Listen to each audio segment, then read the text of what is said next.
जो करते थे जैन धर्म के महागौरव की बात, चलो सुने हम संतों से उस महासंत की बात। आचार्य श्री के तप संयम करुणा को करके याद, साधु साध्वी संत सभी करते हैं गुणानुवाद।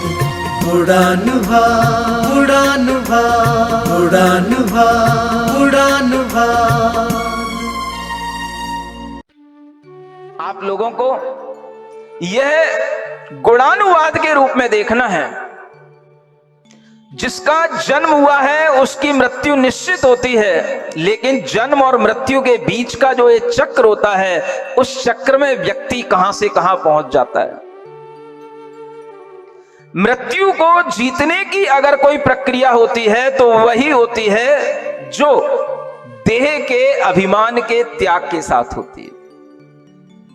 मृत्युंजयी लोग मंत्र पढ़ते हैं। मंत्र पढ़ने से कभी कोई मृत्युंजयी होता हो? कोई नहीं हुआ।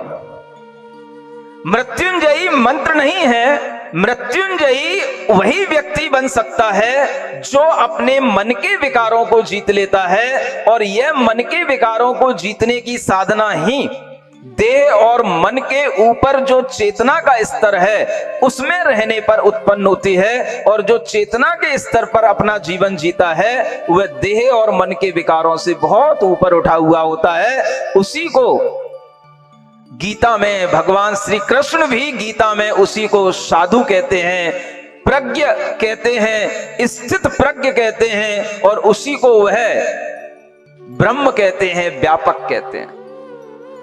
यह मृत्यु को जीतने की साधना होती। लोग पूछते हैं कि जैन साधु इतना कठिन त्याग, इतना कठिन तपस्या क्यों करते हैं? त्याग और तपस्या तो कठिन आपको दिखाई देते हैं जिन्हें अपने देह एक मिट्टी का पिंड दिखाई देता है, पुद्गल का पिंड दिखाई देता है। उन्हें उस देह के सामने कोई जब देह से स्नेह नहीं रह जाता तो फिर उस देह का अभिमान भी नहीं रह जाता। और जिनके लिए देह का अभिमान नहीं होता उनके लिए त्याग तपस्या देह को सताने के लिए नहीं होती, उस देह के अंदर बैठी हुई जो आत्मा है उसको उज्जवल बनाने के लिए होती है, उसको चमत्कृत करने के लिए होती है, उसको पवित्र बनाने के लिए होती है। आपको वह देह मिट्टी तब दिखाई देती है जब उस देह के भीतर बैठा हुआ देही निकल जाता है।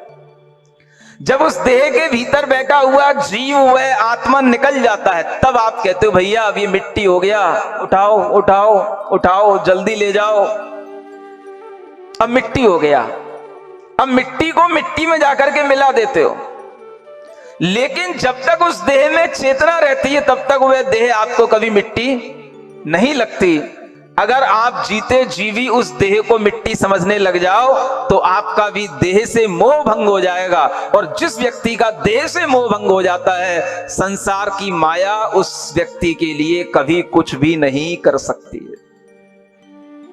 जैन साधु देह को कष्ट नहीं देते। देह में बैठा हुआ जो पवित्र आत्मा है, उस आत्मा को जीतने के लिए, उस आत्मा को मृत्युंजयी बनाने की साधना करते हैं। क्योंकि आत्मा में जो मोह उत्पन्न होता है, राग उत्पन्न होता है, लोभ उत्पन्न होता है, उस कसायों के भावों को वह जो अपनी आत्मा में देखते हैं, उसका विनाश करने के लिए यह साधना की जाती है। और इस तरह की साधना करने से ही व्यक्ति मृत्युंजयी बनता है। तो गुरुदेव मृत्यु को प्राप्त नहीं हो गए, इसलिए समाधि कहा जाता है। जो व्यक्ति समाधि धारण करता है वह मृत्युंजयी बन जाता है, और वह इतना अपने अंदर के कर्मों को, पुराने संस्कारों को जीत लेता है कि एक बार जो अपनी आत्म साधना में लीन होते होते मृत्यु को भी जीतने का भाव कर ले, मृत्यु से डरे नहीं, आगामी 2-4 जन्म या बहुत बहुत 8 जन्म उसके लिए मिलते हैं। उसके बाद में वह शिवलोक को प्राप्त हो जाता है, मोक्ष धाम को प्राप्त हो जाता है। 8 जन्मों से ज्यादा वह संसार में जन्म नहीं लेता। तो गुरु जी ने क्या किया, अपने आप को धीरे धीरे ऐसा समेट लिया, धीरे धीरे अपने आप को अपने में ही ऐसा रमा लिया कि उन्होंने दुनिया में किसी के लिए कोई भी चिंता का अपने मन में विषय नहीं बनाया। अगर आप वह पुराने वीडियो देखें, वह आशीर्वाद देने के लिए बाहर आते थे और वह आशीर्वाद देते हुए अगर आप उनकी मुद्रा को देखें तो आप समझ पाएंगे कि उनके चेहरे पर कितनी करुणा झलकती है और वह इतनी विशाल उस जन समुदाय को देखकर के भी उन सबके लिए वह आशीर्वाद देते हुए भी अपने मन में जैसे मानो भाव कर रहे हो, सबका कल्याण हो, सबका कल्याण हो, सबका कल्याण हो। इस तरह से वह भी अपना आशीर्वाद बरसाते रहे और जिन्होंने वह साक्षात्कार किया है उनका कल्याण नियम से होगा, नियम से होगा। चाहे आपने वीडियो में देखा हो, चाहे वहां पर जाकर के देखा हो। इसलिए गुरुजी का आशीर्वाद इस देश के लिए हमेशा था, है और रहेगा। समाज के लिए हमेशा था, है और रहेगा। हर मानव जाति के लिए उन्होंने हमेशा यही भावना की, इस जीव का कल्याण हो, जीव का कल्याण हो, जीव को धर्म की प्राप्ति हो, जीव भीतर से अपने आप को पवित्र बनाए, शुद्ध बनाए। और इस तरह के वह आशीर्वाद देते देते जब उन्होंने देखा कि मेरी देह अब उठने बैठने में भी असमर्थ हो रही है, तो उन्होंने कुछ भी किसी से कहा नहीं। एक सामान्य आदमी होता है, पीड़ित होता है, चिल्लाता है, किसी से कुछ कहता है, मेरे लिए दवाई ला दो, मेरे लिए डॉक्टर ला दो, मेरे लिए कुछ उपाय कर दो। लोग तो वहां खड़े थे तरह तरह के उपाय करने के लिए, लेकिन गुरुजी ने किसी भी डॉक्टर, किसी भी वैद्य के लिए कोई अनुमति नहीं दी कि वह मेरे शरीर से हाथ लगा करके इस शरीर के साथ कोई भी छेड़खानी करे। अपने अंदर आत्मसात करते रहे, लेकिन अपनी आत्मा के साथ जुड़े हुए इस शरीर की पीड़ा को उन्होंने उफ करके एक क्षण भी किसी को महसूस नहीं होने दिया कि उनके भीतर क्या पीड़ा है। और वह भीतर ही भीतर, भीतर ही भीतर ऐसे शांत भावों से लीन हो गए कि कोई समझ भी नहीं पाया कि ये सो रहे हैं और ये सो करके उठेंगे भी कि नहीं, कि ये हमेशा सोते ही रह जाएंगे। कोई समझ भी नहीं पाया कि यह बिल्कुल शयन की स्थिति में है, कि यह आत्मलीन की स्थिति में है। उन्होंने देह छोड़ दी है, उन्होंने सारे विकल्प त्याग दिए हैं, ये कोई समझ भी नहीं पाया। और वह भीतर ही भीतर अपने आप में बिल्कुल गुप्त रीति से, रहस्यमय ढंग से अपने आप में सिमट गए।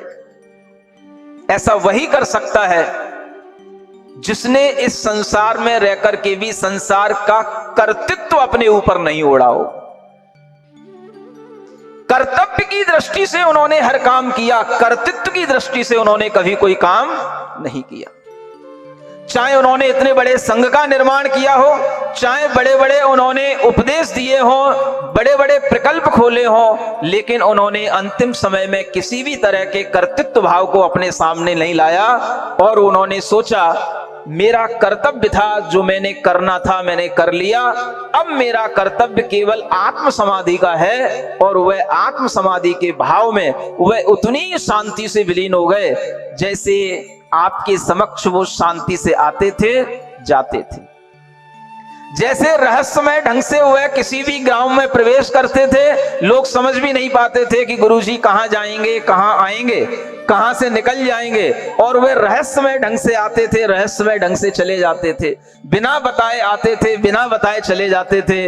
ऐसे ही गुरुजी बिना बताए इस देह को छोड़ करके चले गए। लोगों को पता भी नहीं पड़ा, क्योंकि अगर पता पड़ जाता तो वास्तव में वह डोंगरगढ़ की धरती उस पीड़ा को कभी सहन नहीं कर पाती और उस भीड़ को कभी भी सहन नहीं कर पाती जो वहां पर उमड़ती।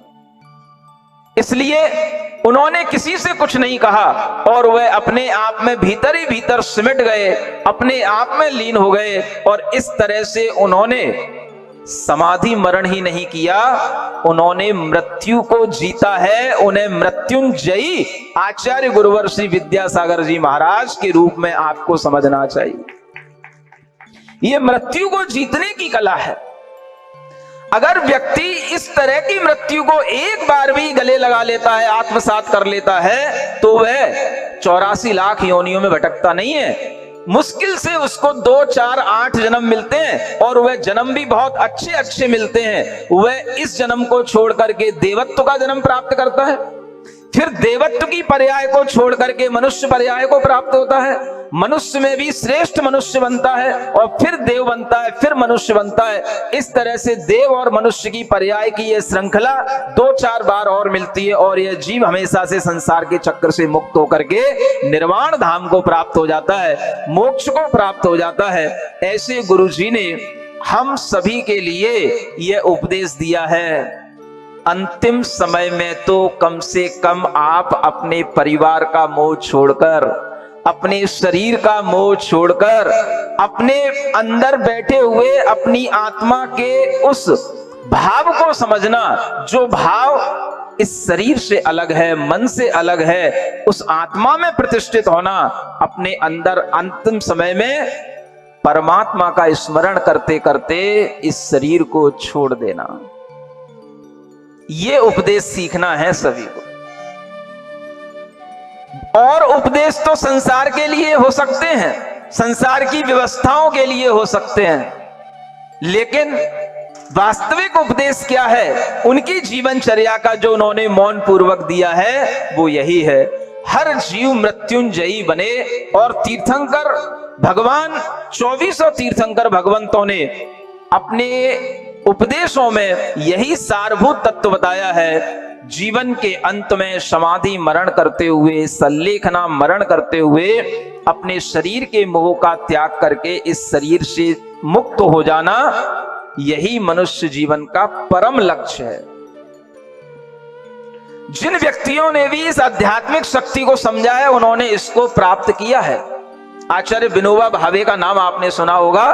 भूदान आंदोलन के एक बहुत बड़े प्रणेता थे वो, और उन्होंने भी इसी तरह से जैन दर्शन के इसी सल्लेखना मरण को, समाधि मरण को स्वीकार किया था। और उन्होंने भी पहले से ये जान लिया था कि हमारा यह देह का त्याग उसी दिन होगा जिस दिन भगवान महावीर स्वामी ने देह त्याग किया था। और आपको सुनकर के आश्चर्य होगा कि उन आचार्य विनोबा भावे का वह देह त्याग उसी दिन हुआ, दीपावली के दिन, जब दीपावली के दिन भगवान महावीर स्वामी ने निर्वाण गमन किया था। जिन लोगों ने भी इस धर्म की हकीकत को समझा है, जिन लोगों ने भी धर्म की इस मूल तत्वों को, वास्तविकता को समझा है, उन्होंने अपने जीवन में ऐसे उपाय अपनाए हैं। और ये उपाय समाज के ही लोगों के लिए नहीं, जो भी जैनेतर बंधु आज यहाँ पर अपना विद्वत्तापूर्ण वक्तव्य दिए हैं, मैं उनके उस विद्वत्तापूर्ण वक्तव्य में यह भी उनके दिमाग में भर देना चाहता हूं कि यह भी आप अपने जीवन में मान करके चलें कि जीवन के अंत में हमें संन्यास जरूर धारण करना चाहिए। कालिदास ने रघुवंशम में लिखा है, संन्यासात अन्ते तनुस्त्यजाम, संन्यास से अंत में शरीर को छोड़ देना चाहिए। यह उन्होंने एक विधि बताई है, और इस विधि को हमेशा मान्य किया गया है भारतीय संस्कृति में। समाधि मरण के तरीके अलग अलग हो सकते हैं, लेकिन वास्तव में जो सही और पवित्र तरीका है वह किसी भी तरह से आत्मघात किए बिना, अपने परिणामों को निर्मल रखते हुए इस शरीर को छोड़ देने का नाम ही सही समाधि मरण है। इस विनयांजलि श्रद्धांजलि सभा में हमें गुरुदेव के इसी गुण का गुणानुवाद करना चाहिए कि उन्होंने जन्म मृत्यु के चक्कर को जीत लिया, और उसकी जीत के लिए उन्हें किसी स्थान का चयन करने के लिए भी जरूरत नहीं पड़ी। सबसे पहले पूर्व जो जैन वक्ता ने कहा शायद वो अजमेर चले जाते, कहीं चले जाते। भाई, कहीं भी जाने से क्या होता है, जीव तो जहां है वहीं शरीर के साथ रहता है। कोई उन्हें रिकॉर्ड नहीं बनाना था कि भाई मैं अजमेर में जन्म लिया था तो मैं अजमेर में ही जाकर के समाधि मरण करूंगा, या मैं कर्नाटक में जन्म लिया था तो कर्नाटक में जाकर के करूंगा। जीव तो हर जगह पर जन्म ले चुका है, जन्म लेता है, हर जगह पर मृत्यु का वर्ण करता है, करता रहता है। जीव के लिए इस तरह का जब भी कभी अवसर मिल जाता है वह इन सब विकल्पों को छोड़ देता है और सभी विकल्पों को छोड़ करके वह अपनी अंतर आत्मा में लीन होकर परमात्मा का ध्यान करते करते इस देह का विसर्जन कर देता है।